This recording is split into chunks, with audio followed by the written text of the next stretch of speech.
जय श्री कृष्णा। राधे राधे भक्तों, आज हम आपको सुनाएंगे मकर संक्रांति की कथा। सनातन संस्कृति का एक अत्यंत पावन और शुभ पर्व है जो प्रकृति, सूर्य उपासना और मानव जीवन के बीच संतुलन को प्रदर्शित करता है। यह त्योहार भारत के विभिन्न प्रदेशों में भिन्न भिन्न नामों से मनाया जाता है। उत्तर भारत में इसे मकर संक्रांति, गुजरात और महाराष्ट्र में उत्तरायण, तमिलनाडु में पोंगल तथा असम में माघ बहु के नाम से जाना जाता है। नाम चाहे अलग हो, लेकिन इस पर्व का मूल भाव एक ही है और वह है सूर्य देव की उपासना और दान पुण्य करना। मकर संक्रांति का पर्व सूर्य देव के मकर राशि में प्रवेश के साथ ही मनाया जाता है। यह वह क्षण होता है जब सूर्य उत्तरायण में होते हैं और खर मास के बाद शुभ काल आरंभ होता है। धार्मिक दृष्टि से यह समय आत्मशुद्धि और पुण्य अर्जन के लिए अत्यंत विशेष माना गया है।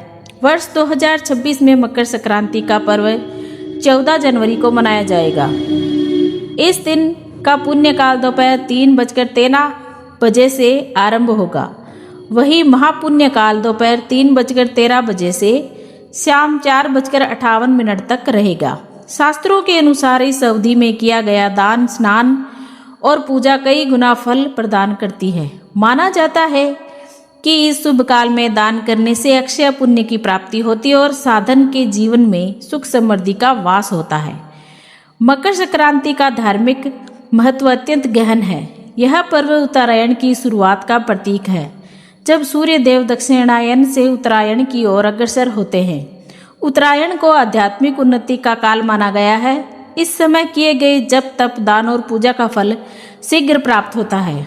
शास्त्रों में उल्लेख है कि मकर संक्रांति के दिन गंगा, यमुना, सरस्वती अथवा किसी भी पवित्र जल स्रोत में स्नान करने से मनुष्य के समस्त पापों का क्षय होता है। साथ ही ब्राह्मणों, साधुओं और दीन दुखी, निर्धन, जरूरतमंद लोगों को दान देने से भगवान सूर्य की विशेष कृपा प्राप्त होती है। अब सुनिए मकर संक्रांति के पौराणिक महत्व। मकर संक्रांति का उल्लेख अनेक पौराणिक कथाओं से मिलता है। महाभारत के अनुसार भीष्म पितामह ने उत्तरायण काल की प्रतीक्षा करते हुए अपने प्राण त्यागे थे। मान्यता है कि उत्तरायण में देह त्याग करने से मोक्ष की प्राप्ति होती है। इसी कारण इस काल को अत्यंत पुण्यदायी माना गया है। कृषि प्रधान भारत में मकर संक्रांति का विशेष सामाजिक और सांस्कृतिक महत्व भी है। इस वर्ष नई फसल के स्वागत का प्रतीक है। किसान इस दिन प्रकृति और सूर्य देव का आभार व्यक्त करते हैं। सूर्य देव को जीवन, ऊर्जा, सत्य और तप का प्रतीक माना गया है, इसलिए इस दिन उसकी विशेष आराधना की जाती है। अब सुनिए मकर संक्रांति की पूजा विधि। मकर संक्रांति के दिन प्रातःकाल शुभ मुहूर्त में उठकर किसी पवित्र नदी या सरोवर में स्नान करें। यदि यह संभव नहीं हो तो घर पर ही स्नान कर सकते हैं। स्नान के पश्चात स्वच्छ वस्त्र धारण करें। पूजा के लिए तांबे का लोटा लें और उसमें स्वच्छ जल भरें। जल में पुष्प, तिल, गुड़ और रोली मिलाएं। पूर्व दिशा की ओर मुख करके सूर्य देव को अर्घ अर्पित करें। अर्घ देते समय श्रद्धा पूर्वक ओम सूर्याय नमः का मंत्र का जाप करें। इसके पश्चात सूर्य देव को तिल के लड्डू, खिचड़ी और व्यंजन अर्पित करें। सूर्य चालीसा या आदित्य हृदय स्तोत्र का पाठ करें। अंत में सूर्य भगवान को प्रणाम कर परिवार की सुख समृद्धि, अच्छे स्वास्थ्य और मंगलमय जीवन की कामना करें।